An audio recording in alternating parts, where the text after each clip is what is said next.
racism, which was really much more of a personal journey done in a group, but much more of a personal exploration of each person's role and their commitment to ending racism.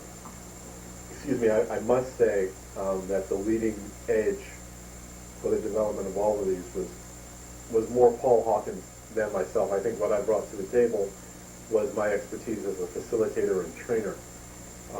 Paul, as more of a long-time activist, brought an understanding of racism and really came up with a lot of the ideas and actually wrote a lot of the case studies. We both, in '96, attended the Crossroads Institute, which served as a kind of a jumping off point for helping us think about ideas that we would use to address, to develop the Institute itself.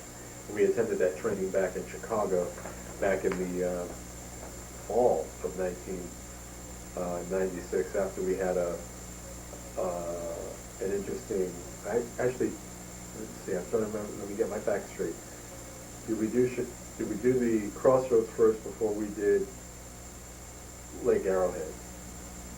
I'm not sure. I think you may have done Crossroads first. Yeah, I'm almost sure we did. We actually did Crossroads, and then we had what we called at the time a focus group in Doug Noble's cabin in Lake Arrowhead, California, back in the fall of 1996 as well.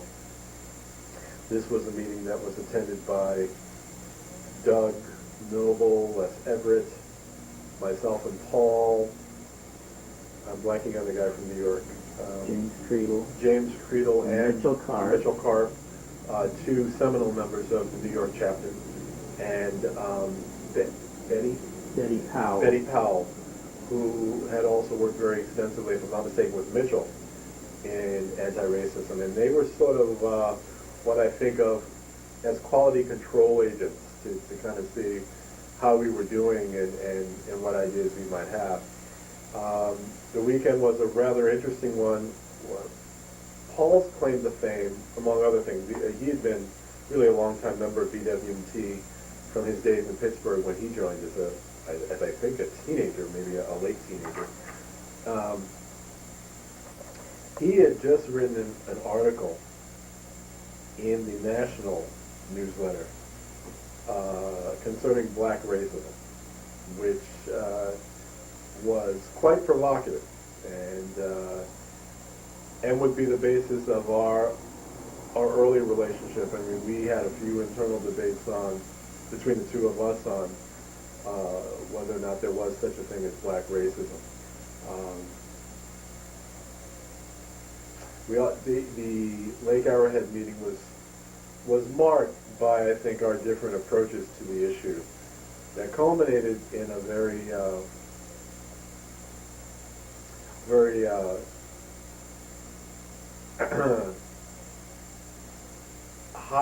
well, it was a screaming match. I'm not going to sugarcoat it. On Sunday, and I don't remember myself ever losing control that much at that point in my life, but I was close to tears and just had reached a real impasse. And if you had taken money on whether or not there would be an institute at that point, it probably didn't look very good.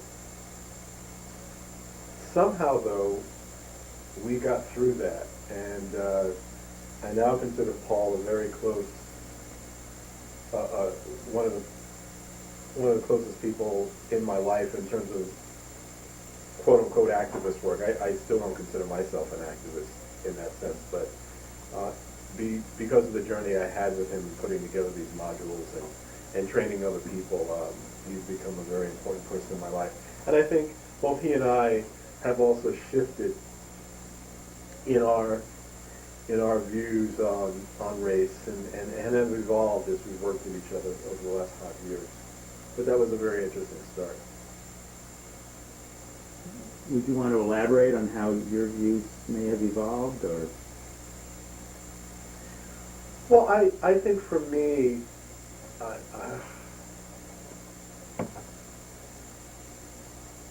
I think I had the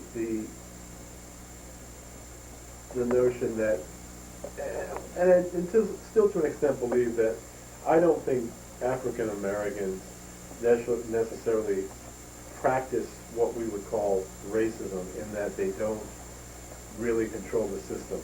However, I do think in certain instances, they, like others, are capable of oppressing other people, if only in a very small way. I think Paul's evolved from well, let me not speak for Paul. I don't want to speak for Paul. But what I've witnessed is that I think he's grown in terms of his understanding that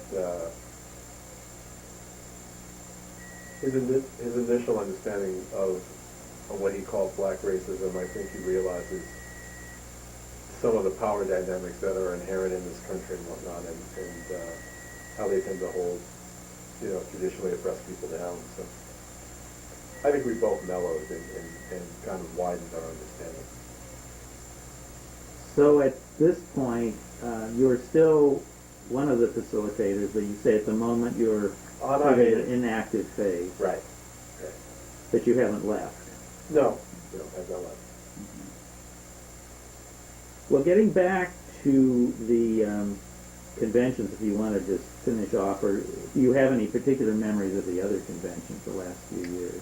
Well, I think Philadelphia was one of our more successful institutes in that we, as a result of an institute we held prior to the Philadelphia Convention in '99, right? I believe it was '99, right?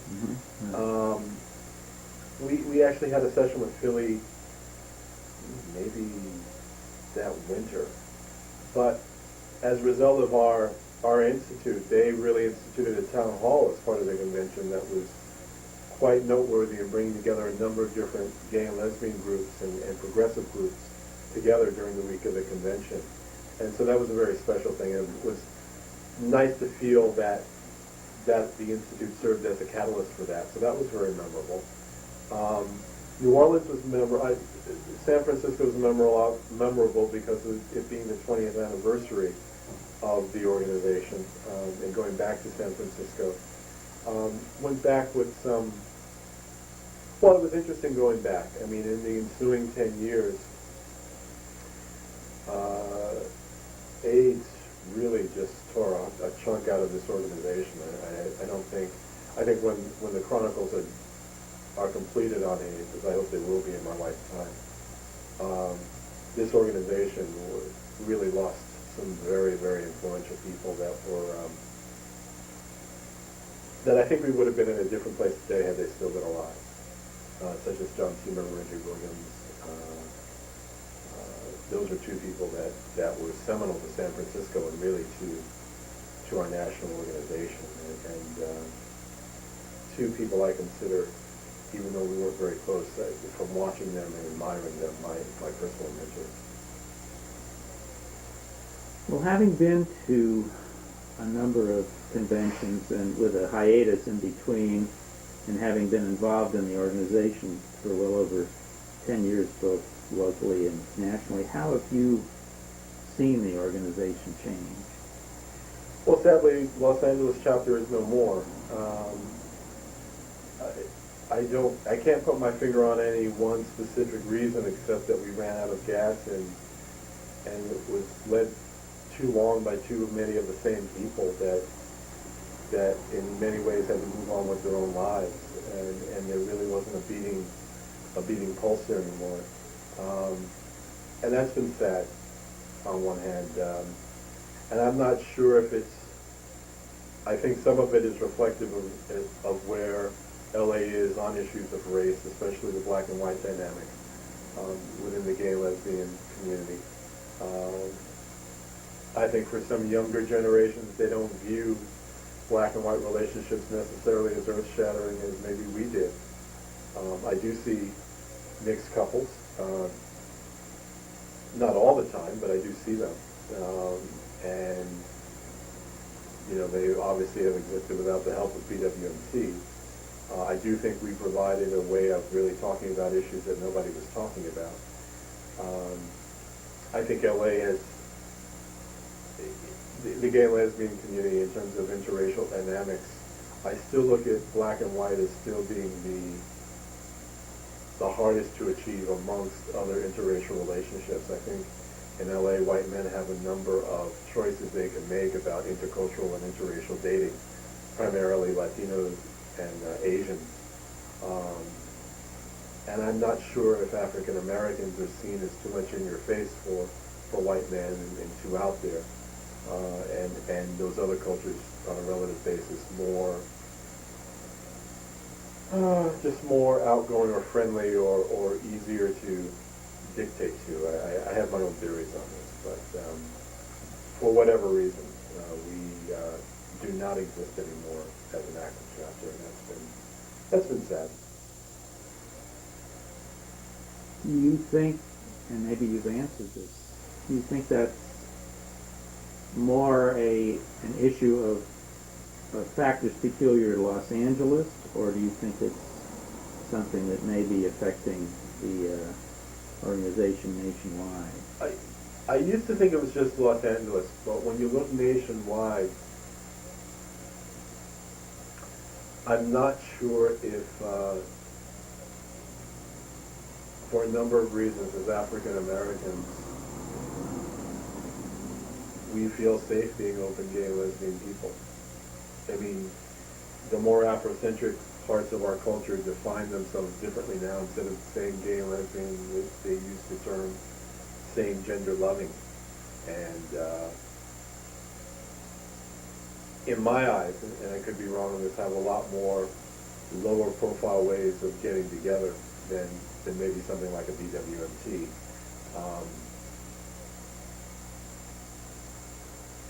I'm not sure what part AIDS has in all of this.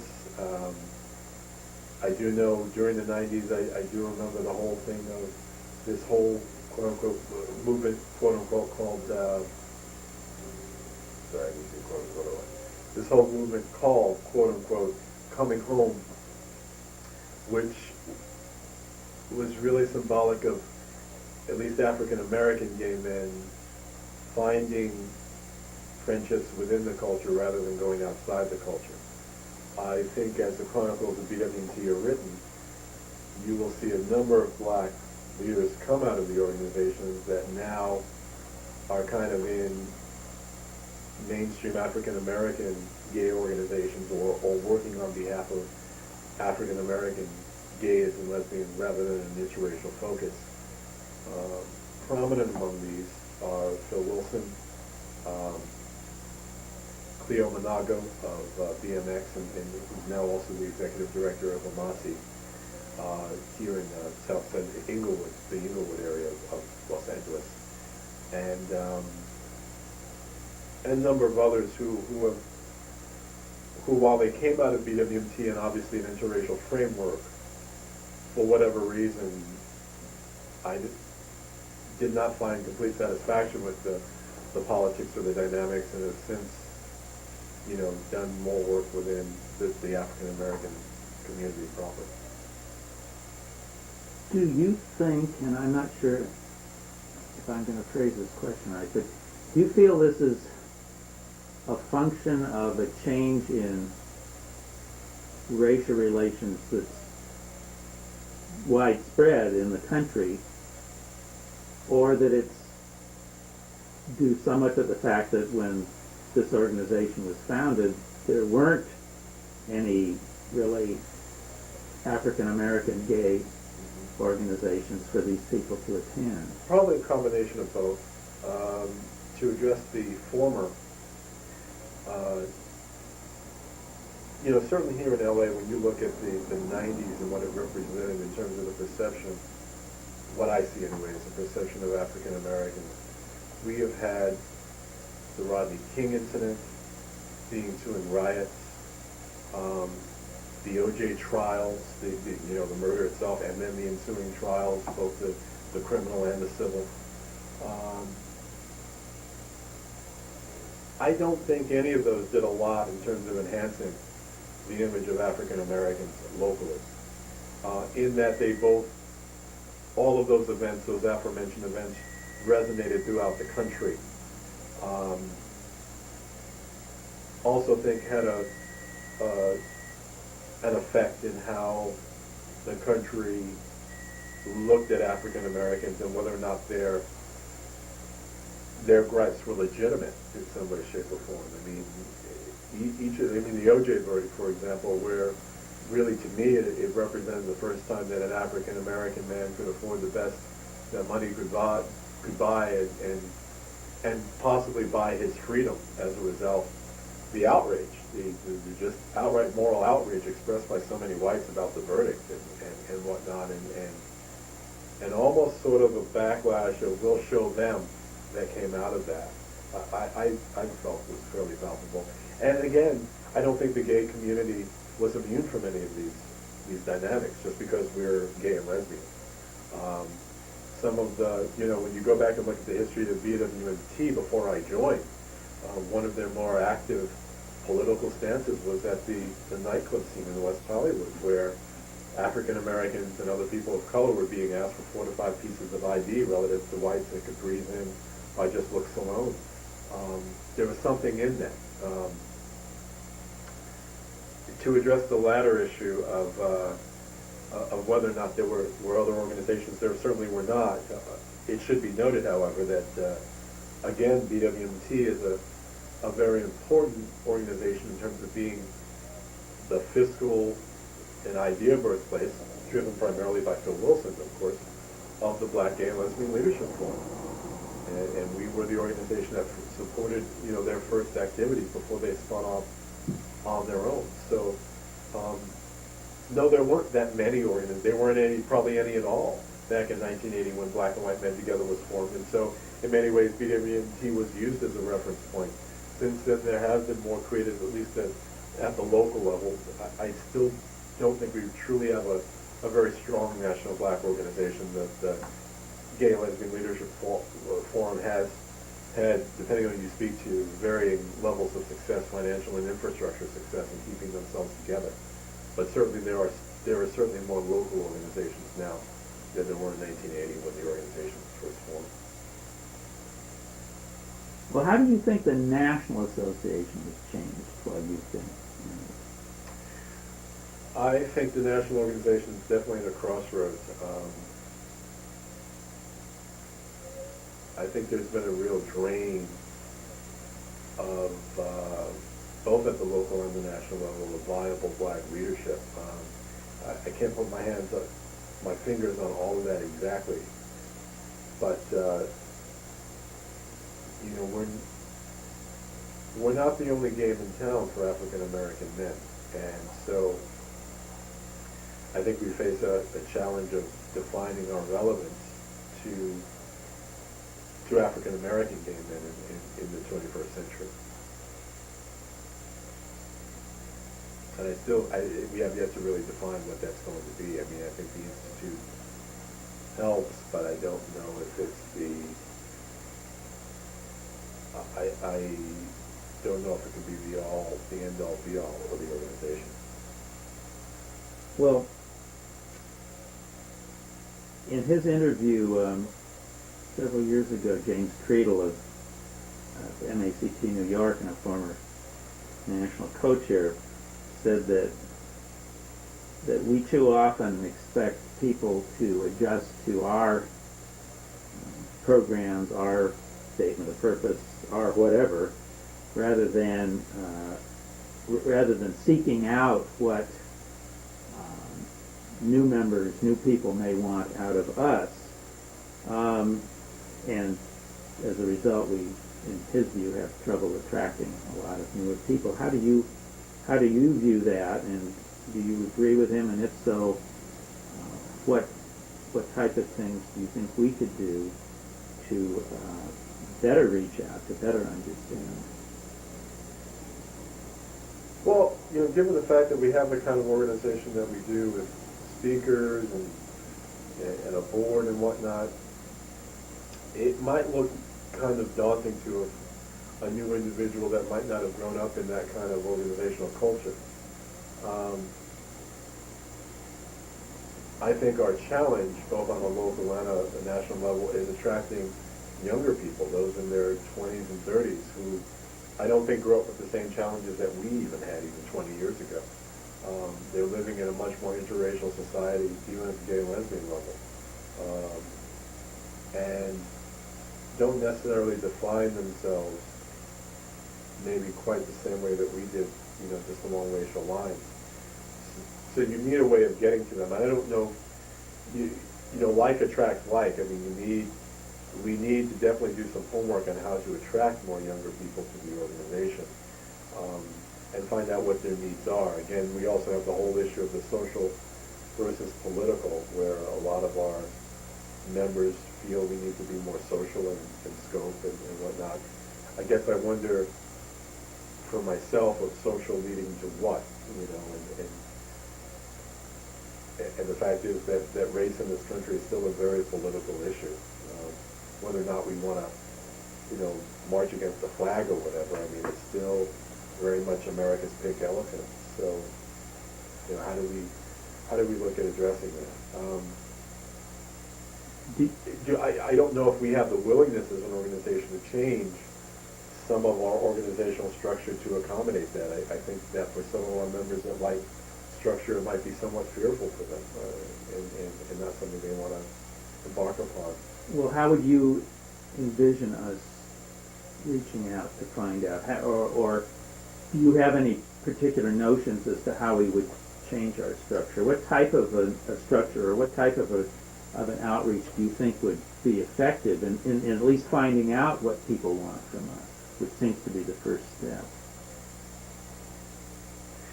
I'm not sure. I mean, I find now at 42, I don't necessarily know myself how to relate to younger people. So I don't know if I'm the expert that can talk about it. I mean, I think you need people that are not afraid to engage younger people where they're at. And I think as you get older and more comfortable, either financially or socially in your own milieu, that becomes harder and harder to do. I know what a lot of gay and lesbian centers have done, have created young male groups of say, people in their 20s to talk about issues and whatnot, and maybe we consider at a convention, whatever local city we're at, having one of those kind of sessions and using that as maybe as part of that as an open forum to us as an organization of, what we need to do maybe in that city, and see if we get ideas that we can replicate. And that would be an idea. Now, I think we've all experienced the reluctance of people, even within our organization, and perhaps more from people within our organization, to deal with issues of racism. And certainly the Institute has found, and it seems to me in some respects, almost more of an audience outside the organization than inside. Do you think the Institute is one way of reaching out to younger people and newer people that might be interested, or do you think they're interested in those issues? Well, judging how we've been received at the last Creating Change conferences, I think young people are generally interested in racial issues. I mean, what I found, the interesting thing for me in attending the Creating Change conference was how many of these progressive or activist organizations have the same trouble in attracting people of color to whatever it is they're doing. So, I think there's that very real commonality that exists of well-meaning whites wanting to engage or have other people of color involved in their struggle. It might be just a larger issue of where people of color are in terms of their own self-determination, whether or not they want to, in any way, shape, or form, be told in any way, shape, or form what to do by whites anymore, or just determine what it is that's important to them and go about doing it.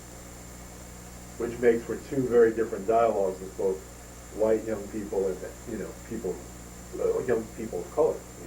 As a result, I mean, that would be even more of a challenge. And clearly, we have a problem reaching younger people, of all irrespective of race. Right, yeah. Of all stripes, no doubt. Well, switching gears just a little, how has being a member of this organization and your various forms of participation affected you? How has it changed your life, if it has? Well, it's given me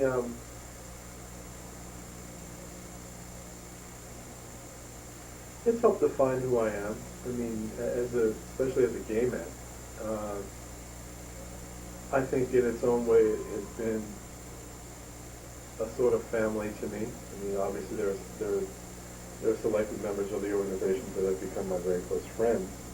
So I'm very thankful to it for that. It makes the issue of race front and center for me, which I think is good. I mean, I find that as I get older, I'm even more attuned to the issue of race and what it's meant to my journey, and where it takes me right now as a staff member of a largely white industry that is philanthropy, and now working for a major national foundation, which is still a largely white organization.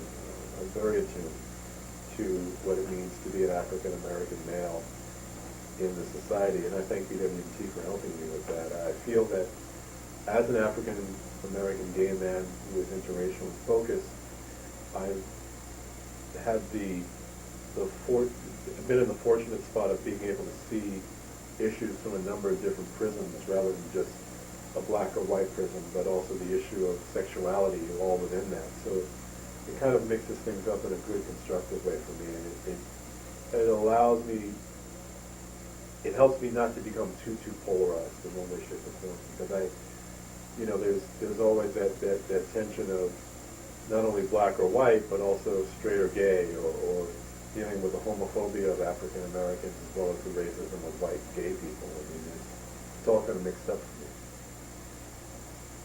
So clearly you feel that being an African American man in this organization has made your experience unique, as opposed to being white in the organization. Well, I think it's been a different journey. I mean, it's a place where it's an organization where, while it doesn't always necessarily practice equality as much as it could organizationally speaking, it at least tries to go for it. And I remember a lot of the bylaws we had locally, we always were going for equal representation in leadership roles and stuff. And that's the same at the national organization level. So, I mean, it does aspire to that more blatantly than say, other organizations I've been a part of where I've been really a token. What do you think is this organization, and I mean the national, greatest accomplishment? Well, if you can pick one, or if you pick several. I think existing in the first place. I mean, I know Michael Smith as one of our founding forces didn't necessarily have some of the things we're doing in mind when he put this organization together. But, oh my God, when you think of when you go back to the mid to late 80s and the Task Force on AIDS, which is really the first major national group to develop AIDS prevention strategies for men of color, that to me still remains very, very noteworthy in the struggle against AIDS. Unfortunately, that organization no longer exists, but it again helped stimulate and served as a catalyst for a number of other strategies, development of other strategies to address AIDS in minority communities. So that's certainly very, very noteworthy. I think the Institute in its own way is noteworthy. What we're trying to do even now, even with external organizations, helps get the Nationals name out there as a place, at least as a reference point